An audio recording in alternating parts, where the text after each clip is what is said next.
Assalamualaikum warahmatullahi wabarakatuh. Teman-teman, kembali lagi di channel YouTube saya, Khairun Imam.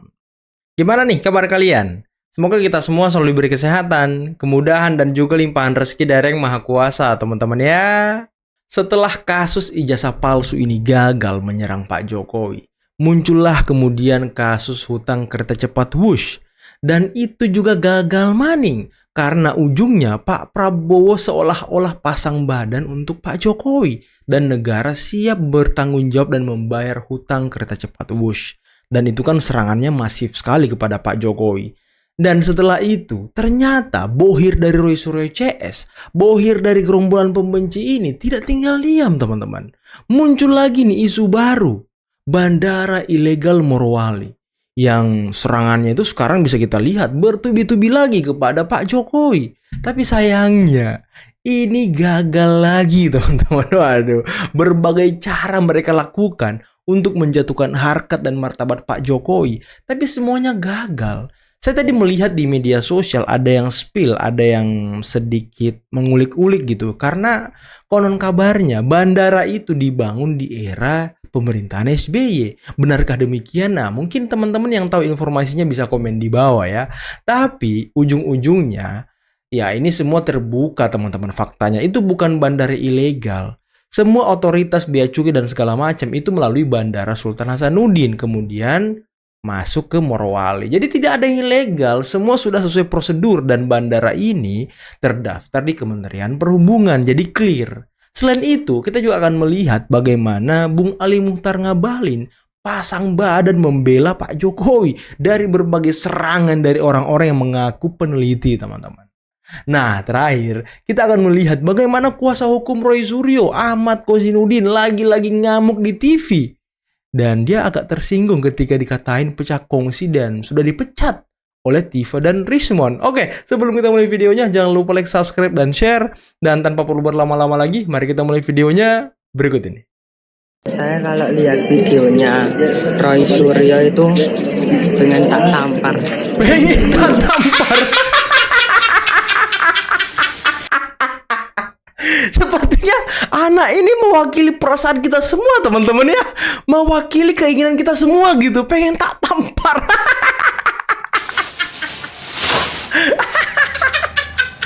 Saya tahu kalau cara bekerja ilmiah itu tidak begitu. Seorang peneliti tidak bekerja seperti itu. Masa mereka mencaci maki, menghujat, mencederai, tiba-tiba lahir sebagai seorang pahlawan, sebagai peneliti. Peneliti apa dengan mulutmu kayak begitu? Menghujat dan mencaci maki orang, mencederai harkat dan martabat pribadinya. Luar biasa loh tingkat kesabaran seorang Pak Jokowi itu. Dari hari ke hari, dari tahun ke tahun, sampai pada puncaknya. Kita tahu kan karakter orang Solo yang punya kewibawaan begitu luar biasa. Senyumnya manis, bertahun-tahun menunggu, sampai pada harkat dan martabatnya. Beliau merasa tertusuk, beliau merasa sangat amat kecewa dan tersinggung. Sudah sampai pada puncaknya. Beliau datang sendiri sebagai seorang pribadi, mantan kepala negara, melaporkan, menenteng itu ijazahnya melapor. Belum juga. Hei, apa yang salah dengan wajah dan perilaku kalian? Siapa melahirkan kamu orang? Kenapa begitu alat dan kelakuannya seperti begitu? Bukan peneliti itu. Dari awal-awal tidak begitu kelakuannya. Mereka menghujat, mencaci maki. Nggak ada cara kerja peneliti. Meneliti itu tenang, teduh orang bekerja. Gitu. Jadi dugaan abang siapa, Bang? Orang-orang di balik ini siapa? Jadi menurut Bang Abang, dalangnya siapa, Bang? Dalangnya siapa sesuai dengan judul kami, Bang? Menurut Abang, apakah ada pemodal, proses sama Suryo tadi mereka tidak bergerak atas nama orang lain? Iya, kalau Anda aktif bergerak dengan teman-teman bukan atas nama orang lain, atas nama pribadi, setingkat itukah kebencianmu kepada Jokowi? Anda sendiri kan pernah bicara dengan saya kan tentang Jokowi, tentang status pangkat dan jabatan kan? Anda lupa, bilang sama Roy. Dia kan pernah bicara sama saya kan? Wow. Saya yang telepon dia atau dia yang telepon saya? Monggo, siapkan panggung, kumpulkan mereka, kasih ketemu saya, bicara coba. Sikat Kuasa hukum Roy Suryo. Malam. Assalamualaikum semuanya. Waalaikumsalam. Bang, masih kuasa hukum Roy Suryo kan? Belum dicabut kan, Bang? Gak ada, itu isu termul aja itu. Iya, isu termul yang panik kau Indrayana kan. masuk, abang masih ya, Bang? Fix ya? Ya justru nambah squad baru. Pertama Prof Denny Indrayana, kedua dari LBHAP PP Muhammadiyah, sehingga kami makin percaya diri untuk Makin menuntaskan percaya kasus ini, diri, membebaskan Coko klien kami, Cip, dan pada saat Coko yang Cip. bersamaan menyeret saudara Joko Widodo ke penjara. Asik. Apakah betul Roy Suryo dan kawan-kawan pecah kongsi? Dan Ahmad Goizudin yang memang hobinya bicara cuman menjawab selama 24 detik. Secara psikologis itu menghindari itu pertanyaan karena mungkin memang benar adanya. Saudara, Mungkin Jadi saya itu tidak serang-serang saudara itu tadi. respon saya Saudara legal terhadap standingnya apa bicara pertanyaannya tentang saya? Andro. Itu urusan Semakin- pribadi saya dengan tim makanya saya. untuk itu Saudara fokus saja menyampaikan bahwa itu urusan internalnya Andro. Jadi nggak usah kau Saudara tanya. tidak punya Pekong-pekong. kewenangan bicara Kan itu. begitu ya. Itu hak saya juga Bang buat Iya, soal Sudah walaupun di cukup. publik sudah mengemuka ya. Sudah Apa dijawab tadi urusannya Bang. sudah saya Wah, jawab. bantah tadi, Bang. Ya, Apa legal standing Anda? Apa Ya legal kan boleh standing juga saya Anda? menilai Iya. jawaban tidak itu boleh. kan. Itu urusan boleh kami, dong. tidak boleh. Ya itu hak saya lah. Arahnya kemana nih Bang Mardi? Anda Arahnya sampaikan begini. saja pembelaan Kalau saudara terhadap pertanyaan ijazah Andro palsu tadi di Jokowi awal, itu apa? saya anggap bahwa apa yang dijawab sama Ahmad Goizudin itu Ijazah berlawanan Jokowi dengan saja. faktanya. Anda membela Itu satu. kepalsuan Jokowi apa? Nggak Yang usah kedua, ke saya. ketika Anda ini nggak bicara punya Ahmad argumentasi Goizudin, menyerang Bentar, pribadi. Pak Bang Mas Al-Katiri, ditahan dulu, Bang. bicara soal ijazah dan lain Ngerocos sebagainya. ada Ini si udah 7-8 Coko bulan Chip lalu nih, ya dibahas, kan? modelnya kayak gini-gini nih. Jadi kalau ada Kesel mukanya kan, ketidakpuasan kesel mukanya kan. terkait dengan penetapan tersangka, terkait dengan proses hukum, semua bisa Kesel ditampung mukanya, secara kesel hukum. mukanya. Ada pra-peradilan dan lain sebagainya. Jadi bukan dalam forum membangun wacana sebenarnya. Tadi yang disampaikan memang membangun wacana. Nah, ketika memang itu bicara soal Kesel hukum, dia. ada itu salurannya, dilakukan saja. Tadi apa yang disampaikan soal aturan, perkap, disampaikan ke proses pra-peradilan bahwa ini nggak benar, seharusnya tidak jadi tersangka dan lain sebagainya. Inilah yang terjadi dengan Kozinudin. Dia seolah-olah ingin tampil, ingin eksis, belagu ya, melebihi sudah merupakan apa namanya euforia. Euforia. Kenapa kita lihat euforia? Lihatlah cara dia ngomong. Oh itu hanya isu termul. Saya tidak ada dipecat. Siapa? Kan ada statement dari Rismond, dari keluarga yang lain-lain, kalau nggak salah dari Roy Suryo juga ada bahwa dia tidak kuasa hukumnya. Nah, apakah non litigasi dan litigasi itu kan kita juga akan mengganggu ya perjalanan langkah-langkah hukum yang kita lakukan. Non litigasi itu apakah mentang dia non litigasi siapa yang tampil di TV harus dia. Tentang ijazah palsu ini ya, semua kemarin ada lagi yang dipecatnya, nggak boleh. Yang tampil di TV harus dia, karena dia non litigasi. Lu siapa gitu? Lu siapa? Terus Wow. itu kayak Pak Kadir itu ya, itu senior itu, jauh di bawah dia. Ini jangan dianggap jago gitu. Kalau diundang orang di TV, hadir orang itu, dia langsung marah, dipecat, nggak boleh tampil di TV. Oh gitu. Loh, yang tampil-tampil tuh lu yang haus dengan publikasi. Haus Jadi lu panggung dia, berkedok, Bu. sehingga lu dianggap oleh masyarakat lu orang hebat, lu mampu mengurai semua persoalan. Padahal gara-gara lu lah persoalan ini bertambah runcing dan rumit. Wow. Isu Bandara Morowali kembali ramai. Muncul narasi seolah-olah ada bandara ilegal yang diresmikan oleh Jokowi. Lalu dikaitkan dengan istilah sensasional. Negara dalam negara. Kita harus luruskan sejak awal. Polemik ini bermula dari temuan bandara swasta di kawasan industri IMIP yang beroperasi tanpa kehadiran penuh dari aparat negara seperti Bea Cukai dan imigrasi. Dan ini memang harus dievaluasi secara serius oleh otoritas terkait. Namun kemudian isu ini dibelokkan. Di media sosial muncul klaim bahwa Bandara Morowali yang diresmikan Jokowi adalah bandara ilegal. Narasi ini viral, menyebar cepat dan menyeret nama Jokowi. Padahal faktanya sederhana. Di Morowali ada dua bandara berbeda. Satu bandara swasta milik kawasan industri dan satu bandara umum milik negara. Yang diresmikan Jokowi bukan bandara swasta. Yang diresmikan Jokowi pada 23 Desember 2018 adalah Bandara Morowali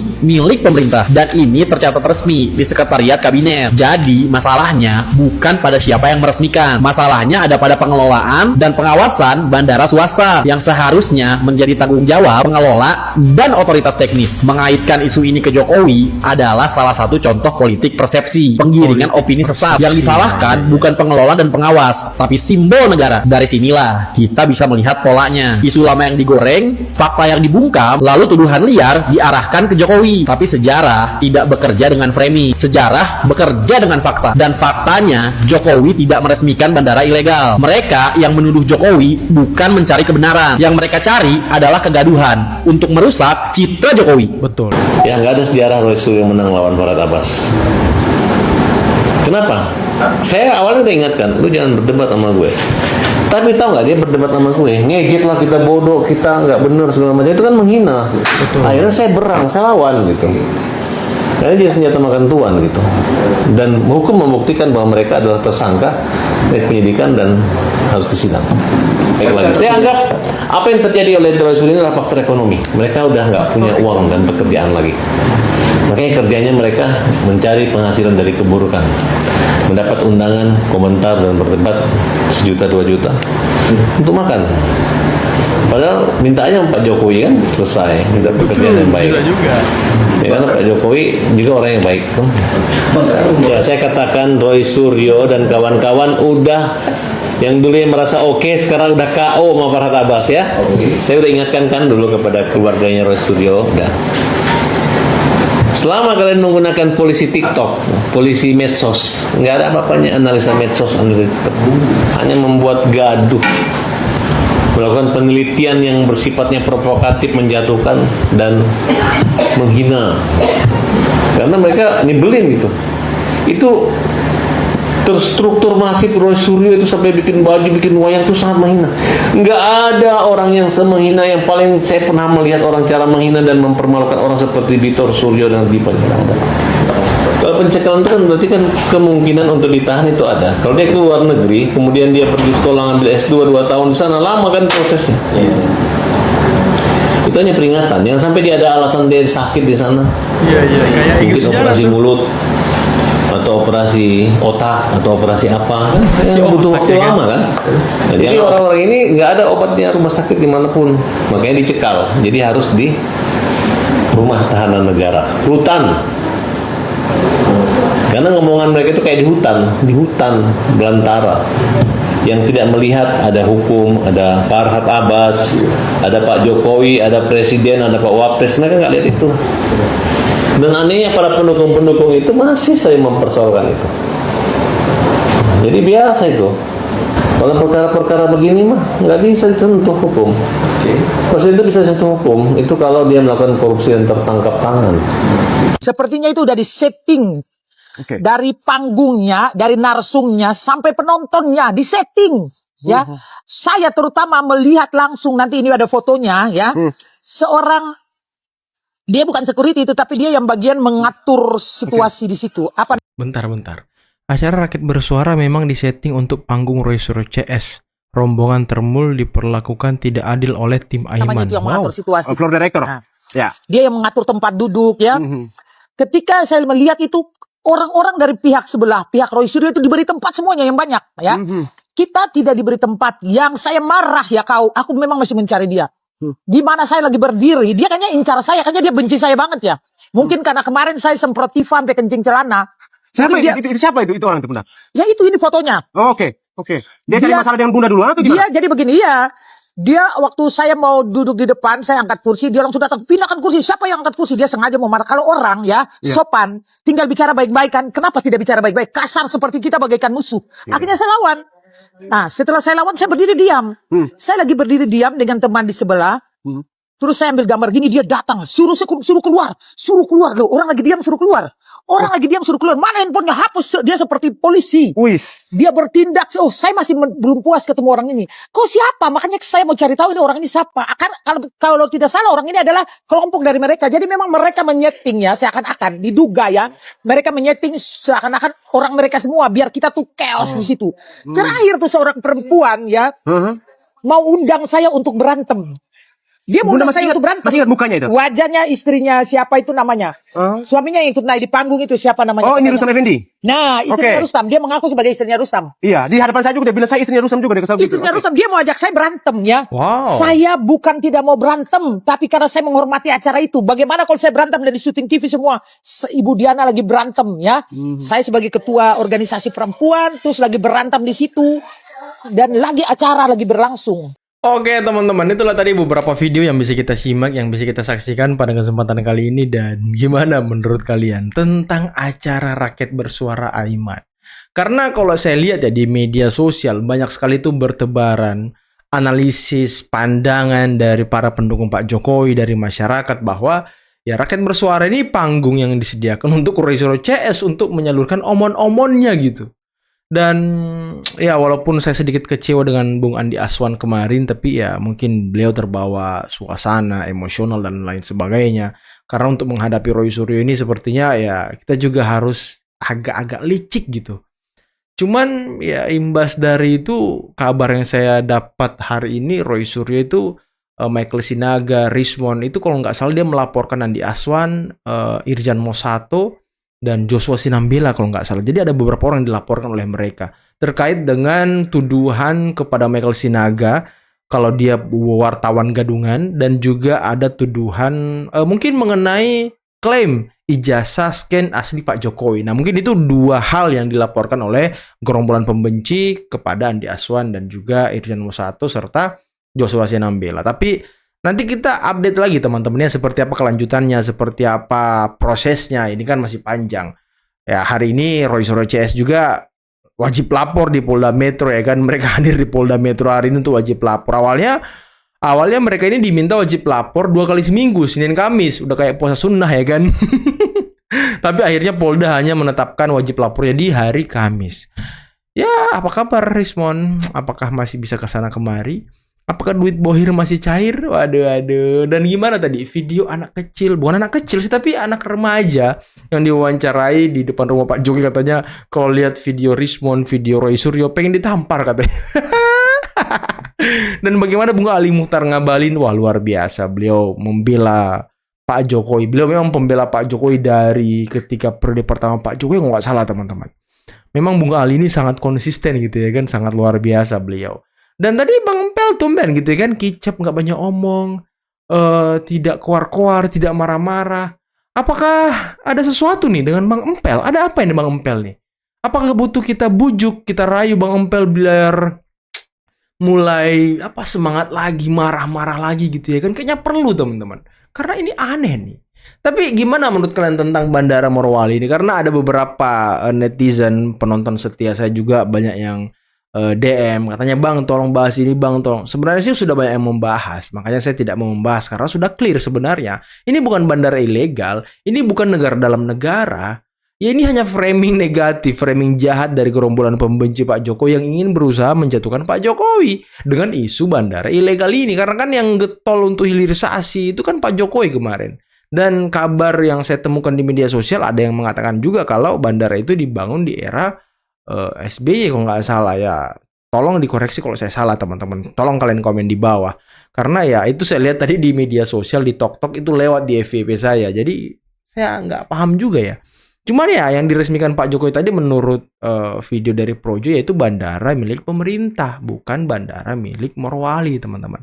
Dan Pak Purbaya sudah mengklirkan bahwa bandara IMIP itu imigrasinya by Sultan Hasanuddin. Jadi di Sultan Hasanuddin baru digeser ke Morowali. Jadi semua screeningnya dan segala macam itu dari Sultan Hasanuddin. Jadi Morowali ini kan bukan bandara internasional. Jadi imigrasinya di Hasanuddin. Itu sudah clear. Dan Wakil Menteri Perhubungan juga sudah menjawab, sudah konferensi pers dan lain sebagainya. Ini clear teman-teman. Bukan Pak Jokowi yang salah. Mungkin otak-otak para pembenci yang salah. Oke lah, mungkin cukup sekian dulu video kali ini. Jangan lupa like, subscribe, dan share videonya. Akhir kata, billahi taufiq wal hidayah. Assalamualaikum warahmatullahi wabarakatuh. Bye-bye.